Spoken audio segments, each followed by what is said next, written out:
সন্মানীয় কৰ্মচাৰী আৰু পেঞ্চনাৰসকল জনাই আছোঁ এটা বিশেষ গুৰুত্বপূৰ্ণ খবৰ যে যোৱা জানুৱাৰী মাহত কৰ্মচাৰী আৰু পেঞ্চনাৰসকলৰ ডিয়াৰনেছ এলাউন্স বা মৰুগীয়া বানচ বা ডিয়াৰনেছ ৰিলিফ কিমান পৰিমাণে বৃদ্ধি পাইছে সেই সম্পৰ্কে আপোনালোকক জনাম এইটো ভিডিঅ'ত। তো আপোনালোকে শেষলৈকে ভিডিঅ'টো ভালকৈ চাই যাব। তো এইটো চাব পাৰিছে যেটো government of India ministry of labour and employment labour ব্যুৰোৰ ফালৰ পৰা এই প্ৰেছ ৰিলিজটো ওলাই আৰু এইবাৰো ওলাইছে আৰু এইটো ফেব্ৰুৱাৰী মাহৰ ২৭ তাৰিখে ওলাইছে জানুৱাৰী মাহত। তো জানুৱাৰী মাহত যি কৰ্মচাৰীসকলৰ consumer price index for industrial workers যিটো আছিলে সেইটো কিমান পৰিমাণে বৃদ্ধি হৈছিলে চাওঁ যে labour bureau an attached office of the M/O Labor and Employment has been compiling consumer price index for industrial workers every month on the basis of retail prices collected from 317 markets spread over 88 industrially important centers in the country. The index for the month of January 2026 is being released in this press release. এতে লিখিছে যে শ্ৰম bureau যি শ্ৰম আৰু নিয়োগ মন্ত্ৰালয়ৰ অধীনস্থ এটা কাৰ্যালয় দেশৰ ৮৮টা ঔদ্যোগিকভাৱে গুৰুত্বপূৰ্ণ কেন্দ্ৰত ৩১৭খন বজাৰৰ পৰা সংগ্ৰহ কৰা খুচৰা মূল্যৰ আধাৰত প্ৰতিমাহে ঔদ্যোগিক কৰ্মচাৰীৰ বাবে গ্ৰাহক মূল্য সূচক প্ৰস্তুত কৰি আহিছে আৰু জানুৱাৰী ২০২৬ মাহৰ সূচক এই প্ৰেছ বিজ্ঞপ্তিৰ জৰিয়তে প্ৰকাশ কৰা হৈছে যে the all India CPI IW for January 2026 increased by 0.4 points and stood at 148.6 points.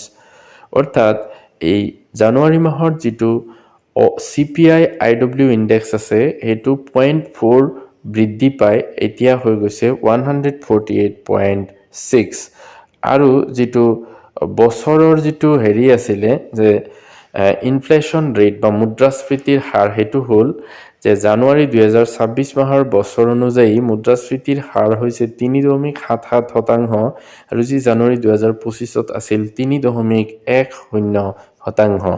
আৰু এইটো চাব পাৰিছে যে গ্ৰাফত দিয়া আছে যে ইনফ্লেশ্যন ৰেটটো কেনেকৈ বৃদ্ধি হৈছে। তাৰপিছত লিখা আছে চাওক যে কোনবিধ বস্তুৰ দাম কি পৰিমাণে এই জানুৱাৰী মাহত বৃদ্ধি হৈছে সেইটো চাই লওক যে ফুড এণ্ড বাৰ্বেজেছত 152.4ৰ পৰা 151.7 হৈছে অৰ্থাৎ ইয়াৰ দাম কমিছে আৰু পান চুপাৰী টবেকো এণ্ড টক্সিকেণ্টছ এইটোৰ দাম 169.3ৰ পৰা 170.5 অৰ্থাৎ অলপ পৰিমাণে বৃদ্ধি পাইছে। তাৰপিছত ক্লথিং এণ্ড ফুটৱেৰ 154.6ৰ পৰা 154.9 অৰ্থাৎ অকমান বৃদ্ধি পাইছে আৰু হাউচিং যি আছে তাৰ বস্তু বাহিনীৰ দাম 137.7ৰ পৰা 140.6 অৰ্থাৎ বৃদ্ধি পাইছে জানুৱাৰী মাহত। তাৰপিছত ফুয়েল এণ্ড লাইট 153ৰ পৰা 152.8 অৰ্থাৎ 0.2 পৰিমাণে কমিছে। মিছচেলেনাছ 145.6ৰ পৰা 145.8 অৰ্থাৎ অকমান বৃদ্ধি পাইছে। তো এতিয়া আমি চাম যে যিহেতু জানুৱাৰী মাহৰ যিখিনি হেৰি আছে সেইমতে CPI IW ইণ্ডেক্স হ'ল 148.6। তো এজন কৰ্মচাৰীৰ DA বা DR কিমান বৃদ্ধি পাইছে সেইটো চাওক DA কেলকুলেটৰত CPI ইণ্ডেক্স বহালে 148.6 তেতিয়া DA হ'ব 60.85। তো ডিচেম্বৰ মাহত আছিলে 60.35 অৰ্থাৎ এই বছৰ DA বৃদ্ধি পাইছে মাত্ৰ 0.50 একো নহয় আধা। গতিকে এই জানুৱাৰী মাহৰ যিটো 0.50% মানে DA বৃদ্ধি পাইছে এইটো আচলতে কৰ্মচাৰী বা পেঞ্চনাৰসকলে যিটো জানুৱাৰী মাহৰ পৰা লাগু হ'ব সেই DAত এইটো নাপায়। এইটো আচলতে জুনৰ পৰা যেতিয়া আৰু এটা জুলাইত যিটো পাব মানে জুলাইৰ পৰা যিটো DA কাৰ্যকৰী হ'ব সেইটোত আচলতে এই DAটো ইনক্লুড হ'ব আৰু এই জানুৱাৰীৰ পৰা যিটো DA পাব লগা আছে এইটো আচলতে এই ওপৰতটো যে 60.35 অৰ্থাৎ 60% হৈছে DA সেইটোৰ পৰাহে পাব।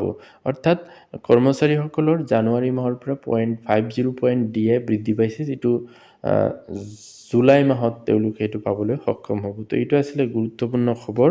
ভিডিঅ'টো ভাল লাগিলে লাইক এটা কৰি দিব আৰু মোৰ চেনেলটো ছাবস্ক্ৰাইব কৰি থ'ব। Thank U.